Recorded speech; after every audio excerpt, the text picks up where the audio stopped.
पूर्वतन मंत्री नव दास पुओ विशाल दास अटक अच्छा विशाल को अटक रखी छत्तीसगढ़ पुलिस महासमुंद जिला अंतर्गत सरेपाली थाना पुलिस विशाल को अटक रखी जहां सूचना हस्तगत होती गतकाली विलंबित राति विशाल अटक रही विशाल सहित किसी समिति सभ्य और सरपंच अटक रही एपटे आज हूँ किरमेरा ब्लॉक अध्यक्षा विरोध में अनास्था भोटिंग ता पूर्व विशाल दास को छत्तीसगढ़ पुलिस अटक रखी पुलिस कार्यानुष्ठान को बेआईन बोली विशाल दास कहते तेरे कहीं अटक रखा सरेपाली थाना पुलिस प्रतिक्रिया बाबद मिली ना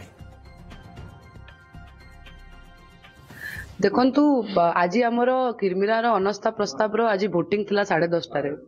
किंतु राति 1 बजे जाइकी झारसुगुड़ार जो स्थानीय पुलिस अच्छंती एसपी सार को ऑर्डर रे से माने जाइकी सेठी आम लोकों को डिटेन करथिले डिटेन करला परे तापरे से माने ताकू छत्तीसगढ़ पुलिस को तांको हैंडओवर करदिले तापरे मो भाई जते बेले तांकर सुविधा असुविधा बुझिबा को जाइतिला विशाल कुमार दास को भी सेठी डिटेन करा हैची राति 1 बजू एबे पर्यंत एवं यह निश्चित भाव में दर्शा होची जे बीजेपी केते डरुआ पार्टी से माने जानि चंती जे से माने वोट रे हारिबे